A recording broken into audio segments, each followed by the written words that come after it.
Assalamualaikum warahmatullahi wabarakatuh.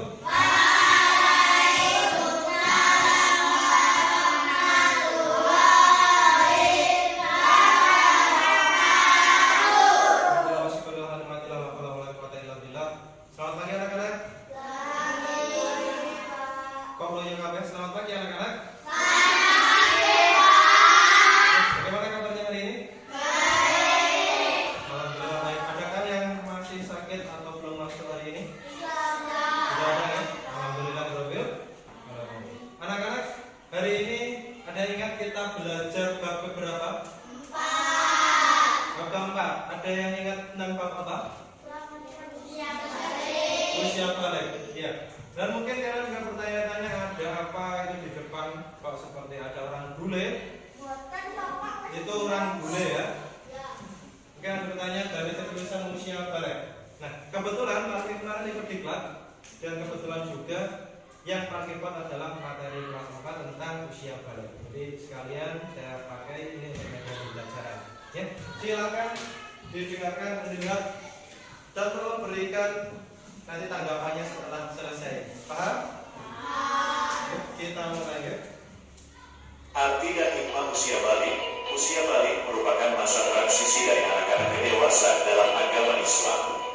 Saat seseorang mencapai usia balik, ia memiliki tanggung jawab dalam menjalankan ibadah dan menaati perintah Allah. Hikmah dari usia balik adalah kesempatan untuk mengembangkan diri, memberikan kontribusi kepada masyarakat, membangun generasi yang bertanggung jawab. Tanggung jawab individu yang sudah balik. Setelah balik, seseorang memiliki tanggung jawab menjalankan ibadah seperti salat, puasa, dan zakat. Dia juga harus menghindari perbuatan dosa dan lebih bertanggung jawab dalam berinteraksi dengan orang lain. Individu yang sudah balik harus belajar mandiri, memahami dan mengamalkan ajaran agama. Ya, itu tadi sedikit ringkasan dari bab keempat kita. Jadi harus dibuat itu orang itu bicara ringkasannya materi bab keempat kita. Gimana tadi orangnya? Aneh enggak? Iya, itu bukan orang sebenarnya. Itu adalah komputer artificial intelligence yang harus dibuat dengan menggunakan web Hagen. Jadi kita punya teknologi sekarang bisa dibuat untuk hal-hal seperti ini. Itu bukan orang itu seperti komputer. Kalau dalam kehidupan sehari-hari itu adalah seperti robot. Robot itu bisa kita program, bisa kita rubah wajahnya, bisa kita rubah kata-katanya, mulutnya dan sebagainya. Itu adalah kecerdasan buatan. Ya anak-anak, tadi ada yang bertanya mungkin Sony atau tentang tanya? Tidak ada? Berarti kita ulangi lagi, kita bahas dengan sedikit demi sedikit ya. Arti dan hikmah usia balik. Usia balik merupakan masa transisi dari anak-anak ke dewasa dalam agama. Oke, arti balik adalah apa? Transisi dari anak-anak ke dewasa. Jadi perubahan dari perjalanan menuju anak-anak ke dewasa. Sama seperti kalian yang sudah menginjak kelas 4. Kalian dulu kelas 1, 2, 3 itu kelas bawah. Sekarang ke kelas 4 menuju kelas atas. Otomatis kalian sudah berjalan menuju ke arah balik. Saat seseorang mencapai usia balik, ia memiliki tanggung jawab dalam menjalankan ibadah dan menaati perintah Allah. Apa anak-anak? Kalau sudah balik punya tanggung jawab untuk apa? Ibadah kepada Allah. Jika masih kecil kalian berbuat salah pasti dimaafkan atau dibiarkan karena masih kecil. Tapi ketika sudah balik, ketika kalian berbuat kesalahan, kalian harus bertanggung jawab dengan perbuatan kalian. Kalian harus siap menerima hukuman. Itulah konsekuensi menjadi balik. Lanjutkan. Hikmah dari usia balik adalah kesempatan untuk mengembangkan diri, memberikan kontribusi kepada masyarakat, membangun generasi yang bertanggung jawab. Hikmahnya dari usia balik, ketika kalian sudah balik, kalian bisa berkontribusi. Berkontribusi itu apa? Kalian bisa memberikan jasa kalian, memberikan apa yang bisa kalian lakukan. Contohnya misalnya, kalau kalian sudah besar, sudah balik, Contohnya Pak Imam di masjid kalian sakit, kalian bisa menggantikannya kalau kalian bisa mengimami. Mungkin ada yang menjadi polisi, mungkin ada yang menjadi guru, bisa mengajari di TPA dan lain sebagainya. Kalian bisa berkontribusi ke masyarakat. Coba kalau itu anak kecil, bisa enggak? Tidak bisa. Tapi kalau sudah balik bisa berkontribusi. Dan juga kalian tanggung jawab untuk menciptakan generasi yang lebih baik. Bapak guru, ibu guru, Pak Kepala Desa dan lain sebagainya, semuanya itu pasti akan berganti dengan kalian-kalian yang akan menggantikan. Kalianlah generasi penerus bangsa. Jadi masa depan semuanya itu di tangan kalian. Dan sekarang sudah menuju ke usia kalian. Tanggung jawab individu yang sudah balik. Setelah balik, seseorang memiliki tanggung jawab menjalankan ibadah seperti salat, puasa, dan zakat. Apalagi tanggung jawab yang diemban ketika sudah balik. Salat, puasa, zakat, dan semua ibadah lainnya. Itu semua kalian sudah menjadi wajib kalau sudah balik. Semuanya. Jika kalian tidak puasa, tidak sholat, maka dosa yang akan kalian dapat juga akan besar. Berbeda dengan anak kecil. Anak kecil itu masih belum balik, tidak apa-apa.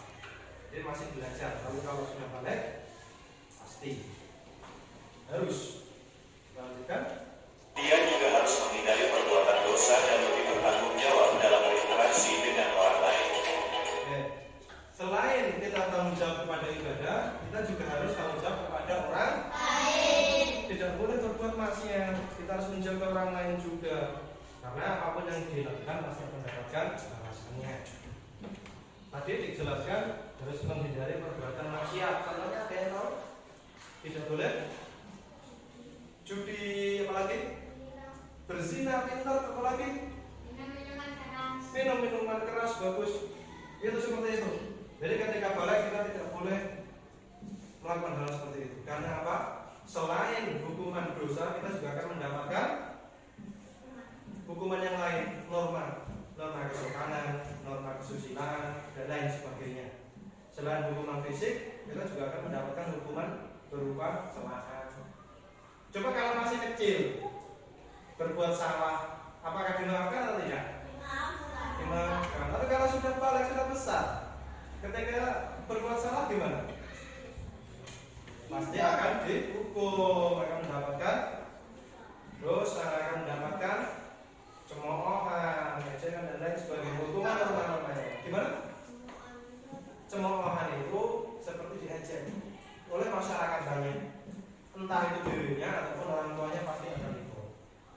Yang terakhir, Ibu yang sudah balik harus belajar mandiri, memahami dan mengamalkan ajaran agama. yang terakhir apa? Harus belajar mandiri dan juga agama. Anak-anak kalau sudah balik, apakah masih dicucikan celananya? Iya? Ya tidak dong. Kalau sudah balik, sudah besar, jangan dicucikan. Jadi belajar mandiri. Dan yang terpenting adalah belajar agama. Kenapa harus belajar agama? Karena agama itu sebagai ring. Tadi ada perkataan berzina, berjudi, mencuri. Apakah di agama itu dibolehkan? Tidak boleh. Makanya anak-anak harus belajar agama yang baik supaya tidak salah jalan. Dan yang selanjutnya adalah ciri-ciri balik. Ciri-ciri balik pasti ya.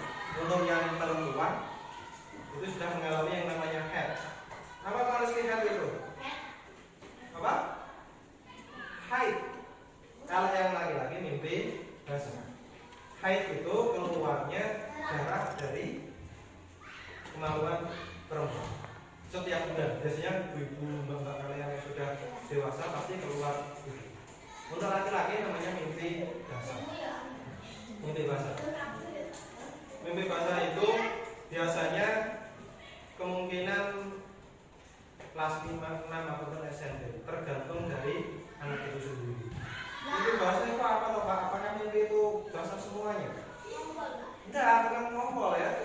Mimpi basah itu keluar cairan putih yang dalam Islam itu dikatakan air mani. Ya. Jadi bermimpi dan keluar itu kalian sudah dikatakan balik, dan kalian sudah harus mandi wajib, sama seperti perempuan. Ketika sudah keluar 1 minggu kemudian harus mandi wajib. Jika tidak mandi wajib, ibadahnya ya kurang sah karena belum suci. Seperti itu. Terus sedikit untuk sisanya, ciri-cirinya bisa dibaca pada halaman 40, dibuka modulnya. Halaman 40. Sekarang dikerjakan halaman 41. Tugas individu itu sekarang di buku tulis. Kalau ada pertanyaan silakan nanti ditanyakan sambil berjalan, ya. Silakan dikerjakan.